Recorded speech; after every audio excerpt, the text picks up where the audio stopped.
वो आइडेंटिफाई कर सकते हैं। तो बच्चों आज की क्लास स्टार्ट करते हैं। आज पढ़ेंगे अपने मेज की डिजीज जो कि है सॉफ्ट रोट। ठीक है, तो बच्चों सबसे पहले बात करेंगे कि रोट होता क्या है। रोट एक आपकी सिलेबस में बार बार वर्डिंग आएगी, रोटिंग या फिर रोट, जो भी है कुछ भी बोल सकते हैं, इसको भी रोटिंग भी बोल सकते हैं या फिर रोट भी बोल सकते हैं। ठीक है, रोट का हिंदी मीनिंग होता है बच्चों सड़न। सड़न तो मतलब सब बच्चे समझ रहे होंगे कि किस तरह से कोई भी प्लांट है या फिर कोई भी ऐसी चीज है जो सड़ रही है, तो उस चीज को ही रोट बोला जाता है। ठीक है, होता किसकी वजह से, ये भी नेक्रोसिस का एक पार्ट है। नेक्रोसिस, नेक्रोसिस की वजह से। ठीक है, तो नेक्रोसिस का मतलब क्या है, कल मैंने क्लास में आपको बताया था। नेक्रोसिस का मतलब होता है death of the cells and tissue, आप बोल सकते हो। तो जब कोई भी फंगस या बैक्टीरिया बोल दो, किसी की वजह से जब अटैक होता है लीफ के ऊपर, ये मान लो जैसे कोई भी लीफ है, ठीक है, इसके ऊपर फंगस का अटैक हुआ यहाँ, ठीक है, तो वो क्या करेगी कि जो भी जो लीव्स के सेल्स थी, टिश्यू थी, ठीक है, तो उनको डेड कर देगी। सेल और टिश्यू से पूरा न्यूट्रिशन खुद ले लेती है फंगस या फिर बैक्टीरिया, तो जिससे क्या होगा कि ये जो पार्ट है पूरा ये डेड हो जाएगा। ठीक है, तो उसी को क्या बोला जाता है, नेक्रोसिस बोला जाता है। ठीक है, तो ये पार्ट डेड हो गया, तो फिर क्या हुआ, यहाँ पे लीजन बन गया। लीजन का मतलब भी यही होता है कि वहां पे धब्बा पड़ गया या फिर कुछ ऐसा घाव हो गया। पत्ती पे हो सकता है, तने पे हो सकता है, फूट पे हो सकता है, किसी पे भी हो सकता है। ठीक है, ये घाव घाव हो गया यहाँ, तो धीरे धीरे ये आगे फैलता जाता है। ठीक है, तो इससे चीज को, जिससे क्या होता है कि अपनी जो जो कोई भी फ्रूट हो गई, पत्ती हो गई, तो उसकी क्वालिटी जो कि मतलब सेल्स वगैरह है वो डैमेज हो चुकी है, तो वो अपना जैसे नॉर्मल फंक्शन करती है वैसे नहीं कर पाएगी। तो इसी चीज को क्या बोला जाता है, रोटिंग बोला जाता है। और इससे क्या होगा कि एक अलग सी स्मेल आएगी। जैसे फ्रूट पे अगर रोटिंग हो रही है, फ्रूट के ऊपर अगर रोट लग जाता है, अगर वहां पे रोटिंग हो रही है, तो क्या होगा कि जो मतलब ये फ्रूट है वो पूरी तरह से सड़ जाता है। ठीक है, फ्रूट सड़ जाएगा तो उसकी क्वालिटी वगैरह वो भी लॉस हो जाएगी पूरी तरह। तो इधर अपने फ्रूट की बात नहीं कर रहे हैं, अपने मेज की जो मतलब मेज पे किस तरह से इस डिजीज का अटैक होता है उसके बारे में बात करेंगे। ठीक है, मेज प्लांट तो आपको पता है कैसा होता है, आप सबने देखा होगा, अपने यहाँ पे एरिया में ज्यादातर लगाते हैं फॉर पर्पज के लिए, अपने ज्यादातर यहाँ पे यूज करते हैं मेज को, कि चारे के लिए उगाते हैं ज्यादातर लोग। और वैसे मतलब इसके दाने के लिए भी उगाया जाता है, लेकिन मेनली यहाँ अपने चारे के लिए उगाते हैं। तो मेज के अंदर किस तरह से इस डिजीज का प्रकोप होगा उसके बारे में पढ़ेंगे। ठीक है, मेज में किस तरह से ये लॉस करेगा। तो मेज के अंदर जो स्टार्ट रोट होगा वो किसकी वजह से होता है, बैक्टीरिया की वजह से। ठीक है, इसलिए इसको बैक्टीरियल स्टार्ट रोट बोला जाता है। बैक्टीरिया का नाम क्या होगा, एर्वेनिया डिसोल्वेंस। ठीक है, एर्वेनिया डिसोल्वेंस। ये बच्चों जो जितने भी आपकी क्रॉप में कोजल ऑर्गेनिज्म लगे हैं वो आपको याद होना चाहिए। अगर कोजल ऑर्गेनिज्म याद नहीं करोगे तो आप उस डिजीज के बारे में कुछ भी नहीं लिख पाओगे। तो आपको यही नहीं पता होगा कि जो डिजीज है वो बैक्टीरिया से हो रही है, फंगस से हो रही है, तो आप किस तरह से उसका लाइफ साइकिल बनाओगे। अगर बनाओगे तो भी पूरा उल्टा पुल्टा कर दोगे। ठीक है, तो आपको जितनी भी डिजीज है, मतलब ऑलमोस्ट अपने सिलेबस में शायद 60 डिजीज लगी हैं, उन सबके अलग अलग कोजल ऑर्गेनिज्म है बच्चों, वो आपको रटने ही पड़ेंगे। आप कोई भी ट्रिक अपना सकते हो यार, मतलब किसी का नाम रख दो इसके नाम के ऊपर, कैसे भी याद करो वो आपके ऊपर है। लिख लिख के जितनी बार लिखोगे प्रैक्टिस से ही याद होगे बच्चों। ऐसा नहीं है कि आप एग्जाम की फर्स्ट नाइट को ये सब याद कर लोगे, वो पॉसिबल ही नहीं है। आप सोच रहे होगे कि नहीं एक एक रात पहले पढ़ लेंगे याद हो जाएगा, ऐसा नहीं होता है। ये जितनी भी कोजल ऑर्गेनिज्म है आप हर डे इनको लिखो, कौन कौन सी डिजीज है उनका हर डे प्रैक्टिस करोगे तो प्रैक्टिस से ही चीजें आएंगी, ऐसी नहीं आएंगी। तो किसकी वजह से होता है ये, अर्वेनियन डिसोल्वेंस की वजह से होता है। तो ये अर्मेनिया जो है वो ग्राम नेगेटिव बैक्टीरिया है। ठीक है, वो रोड शेप का होता है, जो इसकी शेप होगी वो इस तरह से रोड के आकार की होगी, जैसे एक रोड नहीं होती उस तरह से इसकी शेप होती है, ठीक है। और इसके चारों तरफ ऐसे फ्लैजिला प्रेजेंट होती है। और पेरीट्राइकस होता है। पेरीट्राइकस का मतलब आप समझ रहे होंगे, पिछली क्लास में मैंने बताया था, मतलब इस ये चारों तरफ फ्लैजिला से घिरा रहता है, ठीक है। इसकी चारों तरफ फ्लैजिला प्रेजेंट रहती है, ठीक है। उसी को पेरीट्राइकस बोला जाता है। और मोनोट्राइकस क्या होगा, जब सिंगल फ्लैजिला प्रेजेंट होती है। फ्लैजिला क्या होती है आपको पता ही है, जो कि बैक्टीरिया को मूवमेंट में काम आती है, मतलब एक जगह से दूसरी जगह जाने के लिए जो हेल्प करती है, ठीक है, उसी को फ्लैजिला बोला जाता है। तो इसके ये चारों तरफ फ्लैजिला से घिरा रहता है, ठीक है बच्चों। अब अपने देखते हैं इसका सिम्टम्स, क्या क्या सिम्टम होंगे। मैं आपको बता चुकी हूँ कि रोट किस तरह से होगा और कैसे ये प्लांट पे फैलेगा, ठीक है। तो फर्स्ट ये क्या होता है कि the basal internode develop soft rot. Internode क्या होता है बच्चों, जैसे कोई भी मेज का ऐसे प्लांट है, ठीक है, ये इसका स्टेम है जैसे, तो ये जैसे इस तरह से ये ये दो नोड के जो बीच का स्पेस है इसको इंटरनोड बोला जाता है, ठीक है बच्चों। समझ में आ रहा होगा कि इंटरनोड क्या होता है। ये जो पार्ट है ये इंटरनोड है। The basal internode develop soft root and give is water soaked appearance, ठीक है। जो बेसल इंटरनोड होगा, मतलब ये नीचे का जो इंटरनोड होगा, वहां पे ये सबसे पहले अटैक होगा इसका।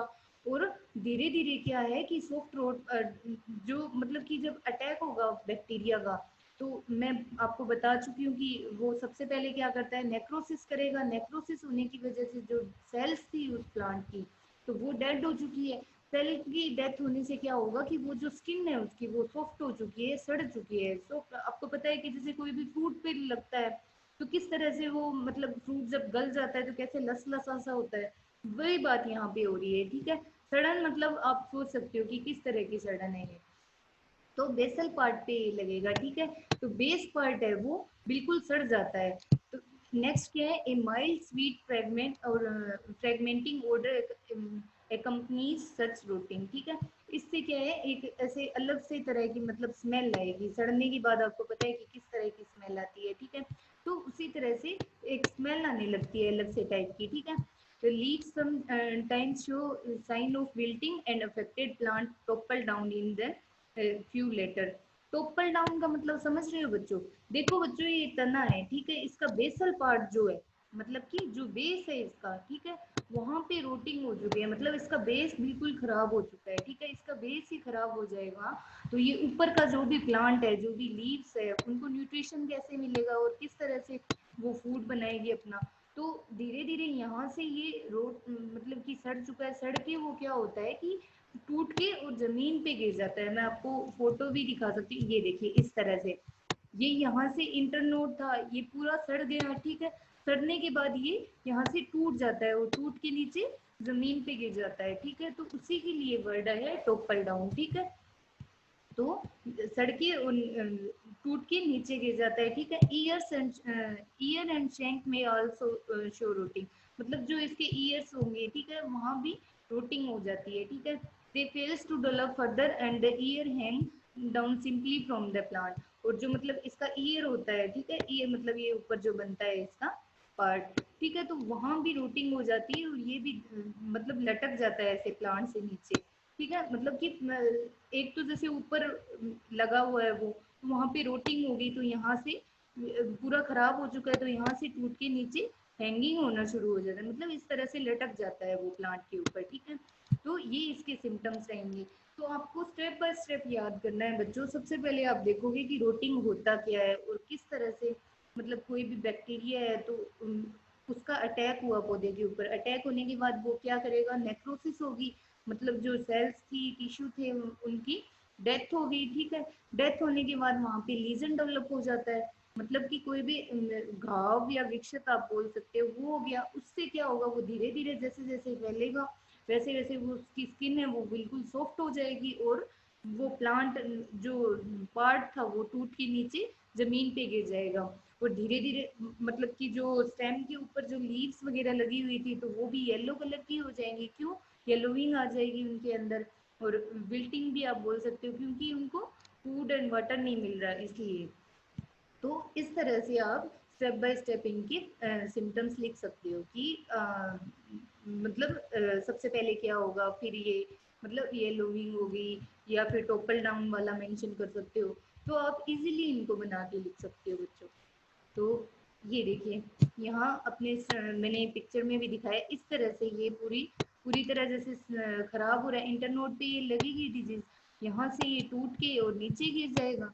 ठीक है, नीचे गिरेगा तो आपको भी पता है कि पूरा प्लांट एक तरह से खराब हो चुका है। ठीक है, तो ये इसके सिम्टम्स रहेंगे स्टार फ्रूट के। नेक्स्ट देखते हैं इसका डिजीज साइकिल। डिजीज साइकिल में इसकी क्या होता है बच्चों कि जो सबसे पहले आया है कि borer insect play significant role in the initiation of the disease. Borer insect मतलब समझ रहे हो बच्चों, ऐसे इंसेक्ट जो कि जो ये मतलब कि जो तना होता है, ठीक है, उसके अंदर बोर करते हैं, मतलब कि अंदर ऐसे घुस के और फिर ऐसे इन्फेक्शन करते हैं इंटरनली, मतलब अंदर की साइड वो तने को पूरा खा जाते हैं। तो बोरर इंसेक्ट ज्यादातर मतलब कि मेन रोल प्ले करते हैं इसके एंटर होने में। मतलब बैक्टीरिया कैसे एंटर होगा मैं पहले वाली क्लास में भी आपको बता चुकी हूँ, अगर किसी ने देखा है तो। मतलब बैक्टीरिया तभी एंटर हो पाता है प्लांट के ऊपर जब उसको कोई भी ऐसा होल मिल जाए या फिर कहीं बाउंड हो गया, कोई घाव हो गया पौधे के ऊपर, तो उसके थ्रू बैक्टीरिया की एंट्री होती है, ऐसे नहीं होती। तो कोई भी जैसे प्लांट के ऊपर घाव हो गया, ठीक है, तो उसके थ्रू बैक्टीरिया एंटर करेगा और धीरे धीरे वो आगे डिजीज फैलाना शुरू कर देगा। ठीक है, और इसका जो मतलब ये तो मैं आपको बता चुकी हूँ कि ये बैक्टीरिया वो पेरीट्राइकस रहता है। ठीक है, और सिस्टमेटिक इन्फेक्शन करता है ये। सिस्टेमिक इन्फेक्शन आता है एक वर्ड, और एक वर्ड आता है बच्चों लोकल इन्फेक्शन। सिस्टेमिक इन्फेक्शन क्या होता है, जब कहीं भी एक प्लांट के पार्ट पे अगर वो लगा तो वो धीरे धीरे क्या होता है पूरे प्लांट में फैलना शुरू हो जाता है और पूरे प्लांट को अफेक्ट कर देता है। मतलब कहीं भी एक पार्ट पे लगा तो धीरे धीरे सिस्टमिक इन्फेक्शन या फिर सिस्टमिक फंजीसाइड का भी नाम आएगा, मतलब वो पूरे प्लांट में फैलेगा और उससे फंजीसाइड होता है वो प्रोटेक्ट करता है। सिस्टमिक जहां भी वर्ड आ जाए तो इसका मतलब यही होता है बच्चों।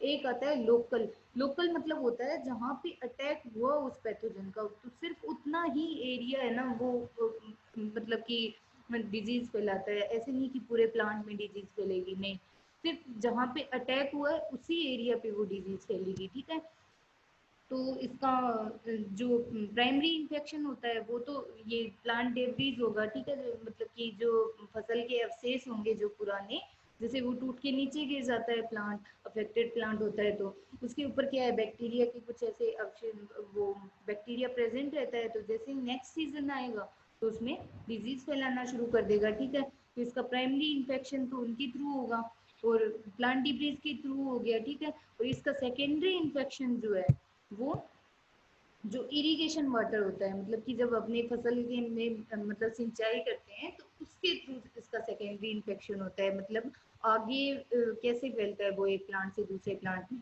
तो बैक्टीरिया आराम से जो वाटर होता है अपनी सिंचाई करते हैं तो उसके साथ बह के और दूसरे प्लांट पे चला जाता है और सेम वहाँ पे डिजीज फैलाना शुरू कर देता है। ठीक है, तो ये इसका डिजीज साइकिल रहेगा। ठीक है, नेक्स्ट आती है इसकी फेवरेबल कंडीशन, मतलब कौन कौन सी ऐसी कंडीशन है जो फेवर करेगी इस डिजीज को होने के लिए। ठीक है, तो यहाँ पे पैथोजन के लिए कौन सी ऐसी कंडीशन रहेगी, इसको टेम्परेचर तो चाहिए रहता है बच्चों 28 टू 30 डिग्री सेल्सियस।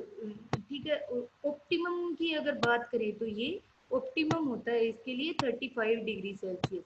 ये बैक्टीरिया 35 डिग्री सेल्सियस पर बहुत अच्छी इसकी ग्रोथ होती है। ठीक है, और हाई रिलेटिव ह्यूमिडिटी चाहिए रहती है इसको, हाई रिलेटिव ह्यूमिडिटी।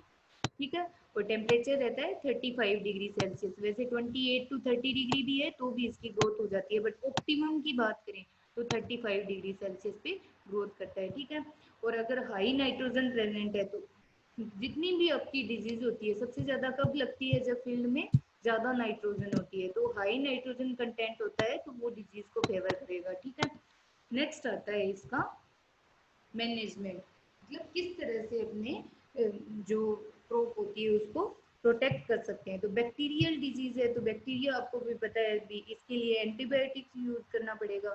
तो इसके जो सीड होते हैं, जो मतलब कि क्रॉप के जो सीड है, तो उनको स्ट्रेप्टोमाइसिन सल्फेट से ट्रीट कर देना चाहिए, तो जिससे जो बैक्टीरिया होता है वो उनके ऊपर प्रेजेंट है तो वो मर जाएगा। ठीक है, उसका इन्फेक्शन नहीं हो पाएगा, स्ट्रेप्टोमाइसिन सल्फेट यूज करना चाहिए। ठीक है, और फ्लडिंग होती है जैसे मतलब पानी का बहाव होता है फील्ड के अंदर, तो उसके थ्रू मतलब जो बैक्टीरिया होता है तो वो उसकी मूवमेंट उसके थ्रू पानी के थ्रू होती है, तो उसको रोकना चाहिए, कंट्रोल करना चाहिए फ्लडिंग को, ठीक है। सीओसी यूज करना चाहिए, कॉपर ऑक्सीक्लोराइड को, ठीक है।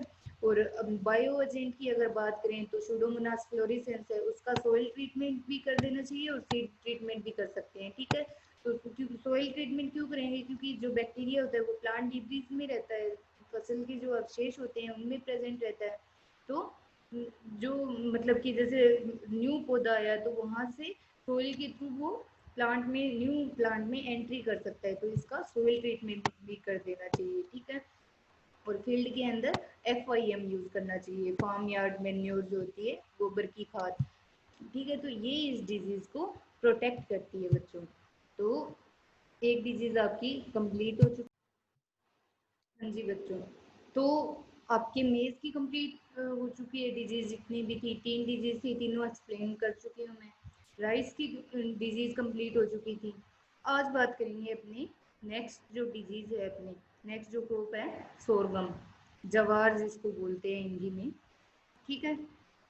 सबके घरों में आपने सबने देखा होगा जवार को, तो ज़्यादातर अपने एरिया में तो इस जवार को चारे के लिए यूज़ करते हैं, फॉडर पर्पस के लिए यूज़ करते हैं। वैसे इसके दाने को तो बहुत कम यूज़ करते हैं अपने एरिया में। वैसे मतलब कि ये मतलब अपने इस एरिया से बाहर जाके देखें तो इसका बहुत यूज़ करते हैं लोग, मतलब खाने में भी इसके दाने को यूज़ करते हैं, इसके पापड़ वगैरह भी बनाते हैं सोरगम की। बट अपने यहाँ पे सिर्फ ये चारे के लिए यूज़ करते हैं ज़्यादातर किसान लोग।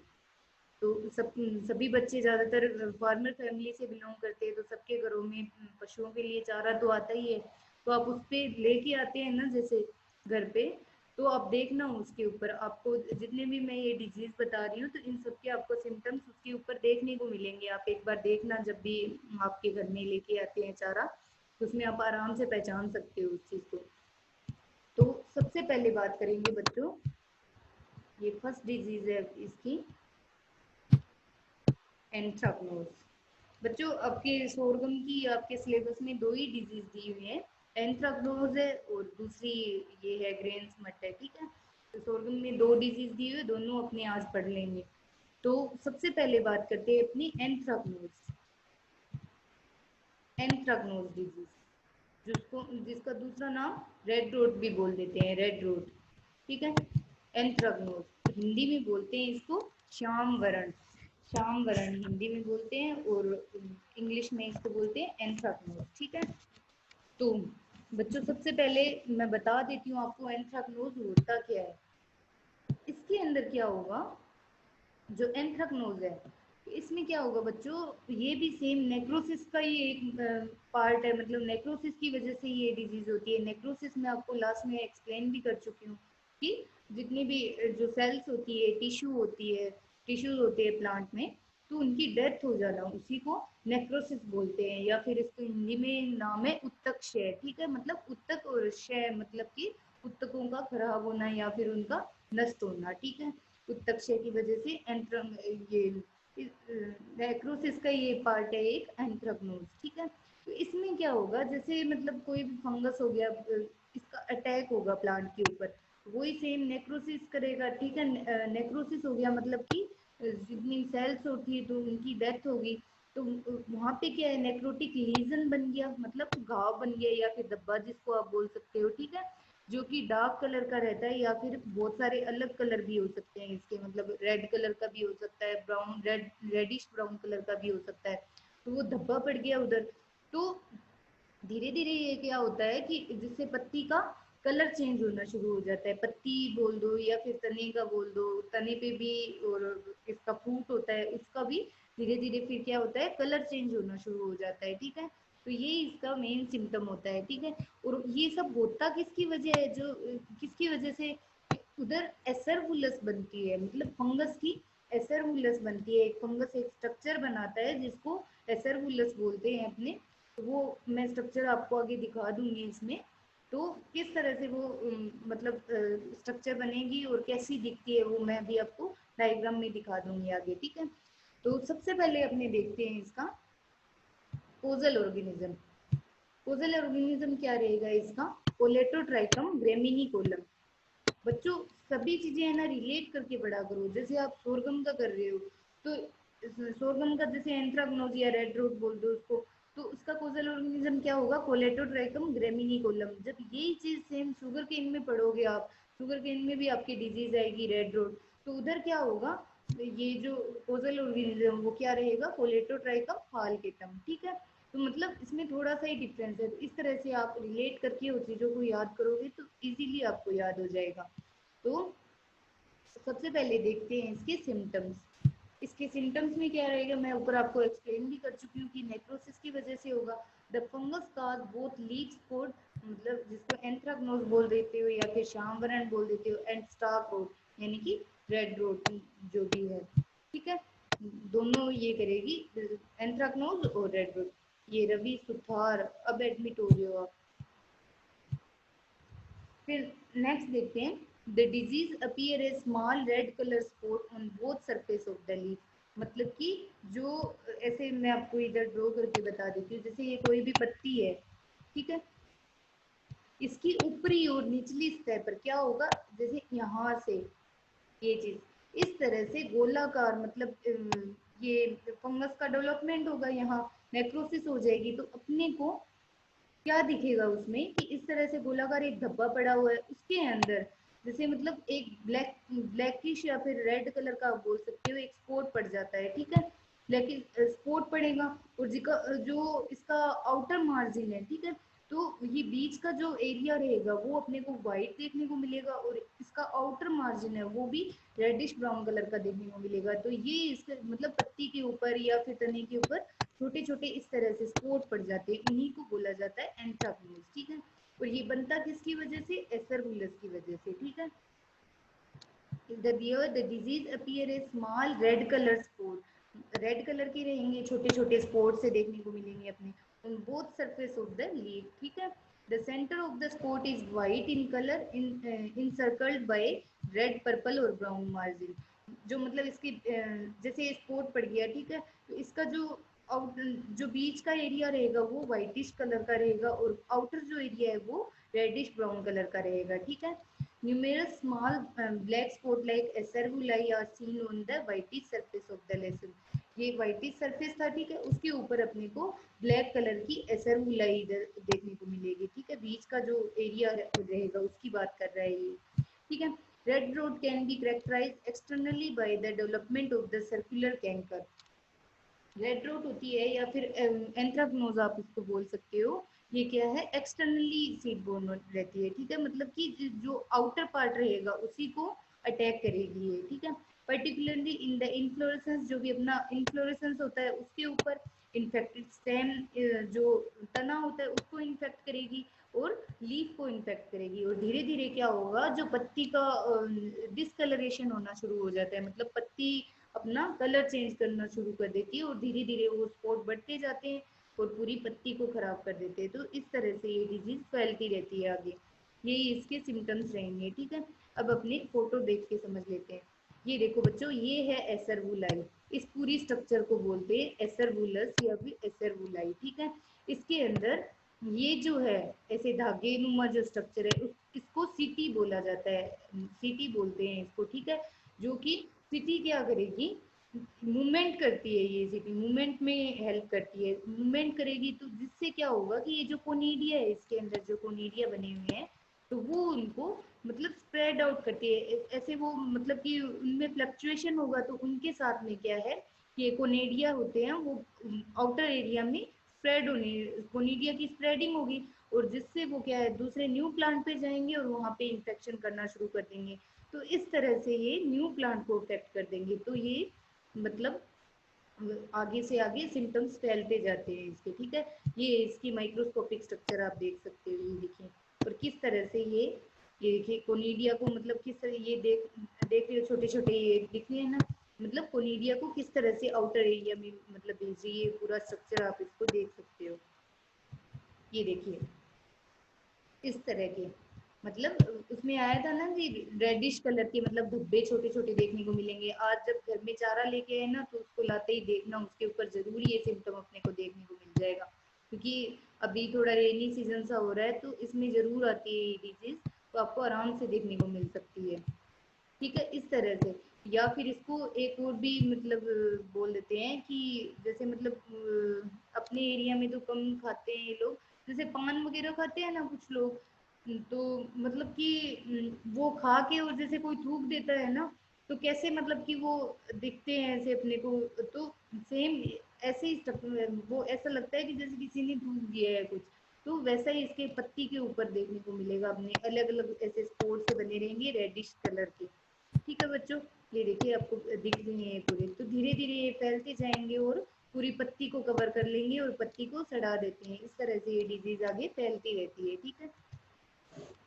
नेक्स्ट अपनी बात करते हैं इसकी, the mycelium of the fungus is localised in the spore. जो इसका माइसीलियम होगा फंगस का, माइसीलियम मतलब समझ रहे हो, जो कवक जाल होगा वो लोकेलाइज रहता है। लोकेलाइज को मैं आपको पहले बता चुकी हूँ, एक होता है सिस्टेमिक, एक होता है लोकेलाइज।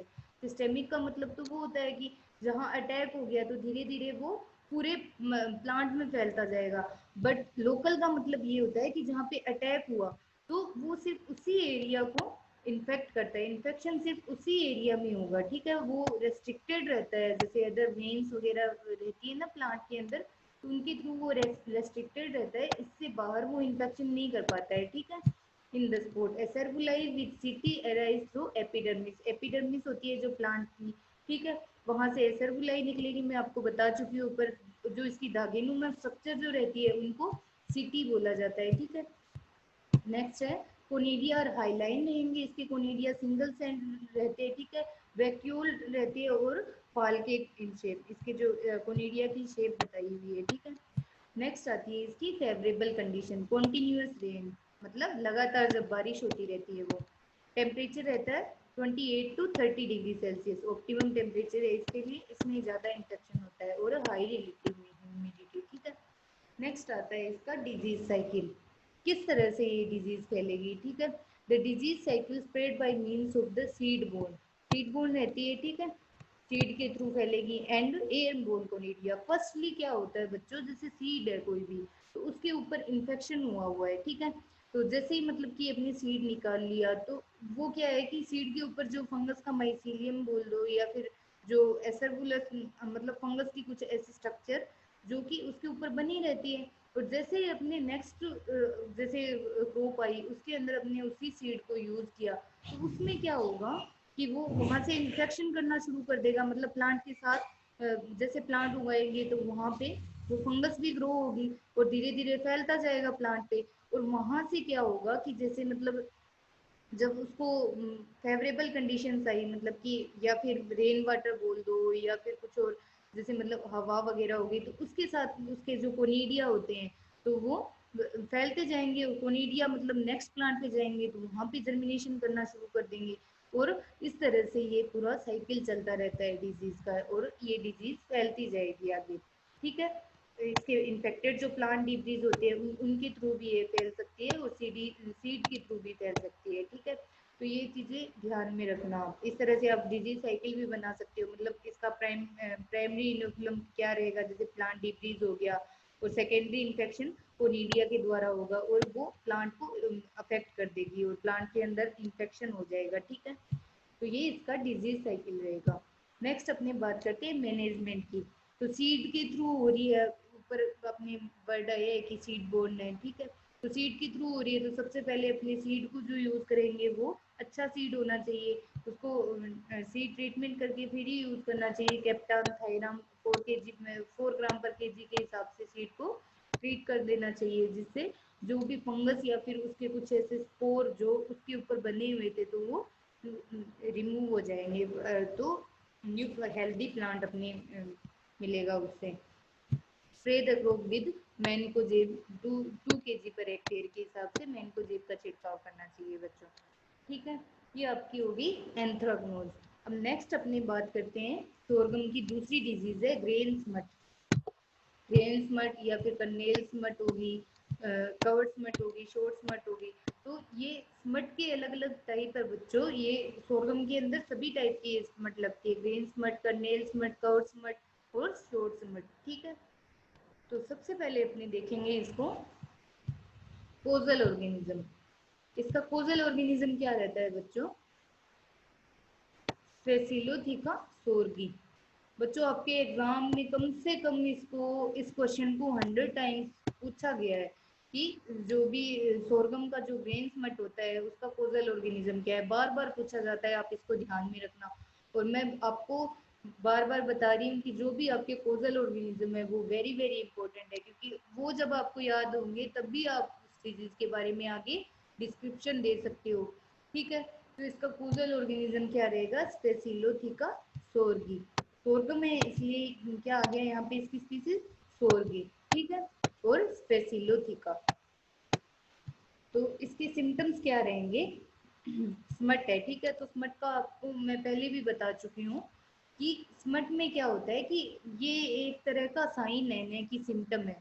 ठीक है, साइन और सिम्टम में तो आपको डिफरेंस पता ही है कि क्या होता है। जो भी सिम्टम्स रहेंगे वो तो एक्सटर्नल और इंटरनल जो रिएक्शंस होती है प्लांट की उनको बोला जाता है। साइन का मतलब क्या होता है, पैथोजन या उसका कोई भी एक पार्ट जो अपने को प्लांट के ऊपर जो मौजूद रहता है, जिसको अपनी नेक डाई से देख सकते हैं, उसी को क्या बोला जाता है, साइन। ठीक है, तो एक टाइप का ये साइन है जिसको सिम्टम बोल दिया जाता है, मतलब अपनी साधारण भाषा में इसको। तो फर्स्ट क्या है, the individual grain are replaced by smut sori. अब बच्चों सोराई क्या होती है, सोराई तो ये क्या रहती है, जैसे फंगस है कोई भी, ठीक है, तो वो क्या है कि एक ऐसी एक स्ट्रक्चर बनी रहती है जिसके अंदर बहुत सारे फंगस के स्पोर बने हुए हैं। ठीक है, फंगस के बहुत सारे स्पोर है इस स्ट्रक्चर के अंदर।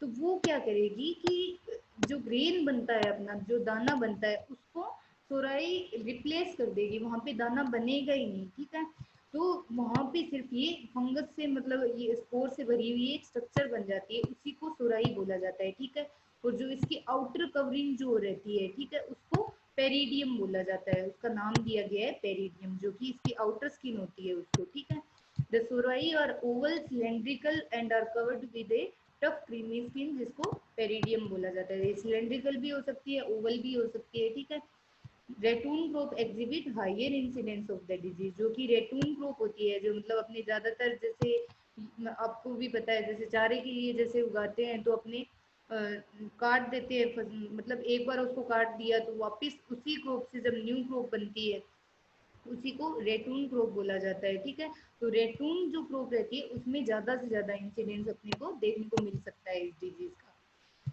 ठीक है, नेक्स्ट क्या है इसका डिजीज साइकिल। और एक और चीज आपको, जो दाना होता है, ठीक है, वहाँ पे ब्लैक पाउडरी मास, ब्लैक पाउडर देखने को मिलेगा। ठीक है, जो उसका ऊपरी जो पार्ट होता है जहाँ पे दाना बनता है, जो फ्लोरल पार्ट रहता है, वहाँ पे ब्लैक कलर का पाउडर पाउडर बन जाता है। ठीक है, दाने की जगह। नेक्स्ट आता है इसका डिजीज साइकिल। यह डिजीज क्या है बच्चों, एक्सटर्नली सीड बोर्न है। एक होता है इंटरनली सीड बोर्न, एक होता है externally seed borne. Internally seed borne क्या रहता है कि जो फंगस है वो सीड को अंदर से अंदर जाके जिसको जो भी उसका एम्ब्रियो हो गया या सीड के जितने भी पार्ट होते हैं उनको अफेक्ट कर देती है। बट एक्सटर्नली सीड बोर्न में क्या रहता है, जो जैसे सीड है तो उसकी आउटर जो लेयर होती है उसके ऊपर इन्फेक्शन करेगी। ठीक है, सीड के आउटर लेयर पे। और मतलब लगभग तो ये स्मट जो होता है वो दाना बनने ही नहीं देता, जो सीड बनने वाला होता है तो उससे पहले ही ये इन्फेक्शन हो जाता है, जिससे दाना बनेगा ही नहीं।